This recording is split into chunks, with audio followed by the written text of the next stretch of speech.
दोस्तों, क्या आप एक ऐसे मनुष्य की कल्पना कर सकते हैं जिसने 80 से भी ज्यादा लोगों की निर्मम हत्या की, फिर भी बाद में प्रसिद्धि पाई, जिसने अपने सगे परिवार वालों को मौत की नींद सुलाकर भी दुनिया में अपनी एक अलग छाप छोड़ी। एक ऐसी घटना जिससे उसने कैलाश पर्वत पर चढ़ने का अकेला कारनामा इस दुनिया में किया। अब तक जो भी परिचय मैंने आप सबको दिया, उस व्यक्ति का नाम था मिलारेपा। मिलारेपा का जन्म 11वीं सदी में तिब्बत के एक समृद्ध परिवार में तो हुआ, मगर उसके पिता की मृत्यु के बाद उसके चाचा और चाची ने उसके परिवार की पूरी संपत्ति हड़प ली। इस प्रकार अनगिनत दुख झेलकर उसका बचपन बड़ी मुश्किल से कटा। से और बदले की भावना से मिलारेपा ने अपनी माँ के कहने पर काला जादू सीखा। उसने सबसे पहले काला जादू सीखकर अपने गांव पर तंत्र मंत्र और विद्या से भयंकर आग लगा दी। आग की लपट इतनी तेज थी कि सारे फसल जल गए और 80 से भी ज्यादा गांव वाले मारे गए। इस मारे गए लोगों में उसके सगे चाचा और चाची भी थे, जिसने इसे बचपन में बहुत कष्ट और यातनाएं दी थी। इस प्रकार मिलारेपा का बदला पूरा होता है। तंत्र मंत्र और काली विद्या का इतना अपार ज्ञान लेकर मिलारेपा बहुत खूंखार हो चुका था।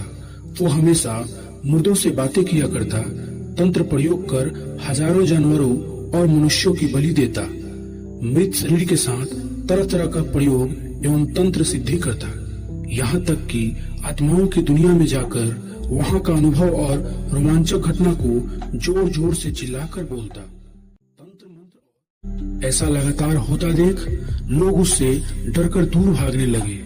परिणाम ये हुआ कि मिलारेपा अकेला हो गया। इन सभी घटनाओं के बाद उसे अपनी गलती का पछतावा हुआ। तब उसने सच्चाई और सत्कर्म के मार्ग पर चलने की ठानी। उसने जल्दी ही एक आध्यात्मिक गुरु से ज्ञान लेकर सच्चाई के रास्ते पर चलने का फैसला किया। इसी क्रम में वो तपस्या करते हुए पर्वतों पर एकांतवास की तलाश में जाने लगा और अंततः एक दिन कैलाश पर्वत पर बहुत ही आसानी से चढ़ाई भी कर दिया।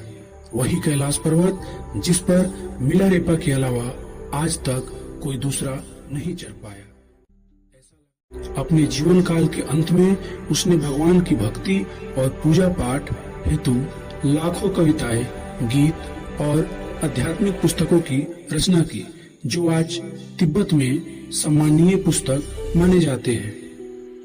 दोस्तों, इस सच्ची घटना की कहानी का सार यही है कि मनुष्य लाख बुराइयों के बावजूद भी अगर सच्चाई का रास्ता अपना ले तो वह इस संसार में अपना अच्छा व्यक्तित्व स्थापित कर सकता है।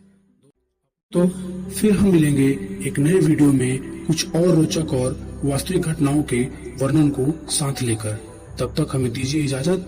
जय महाकाल। तो फिर हम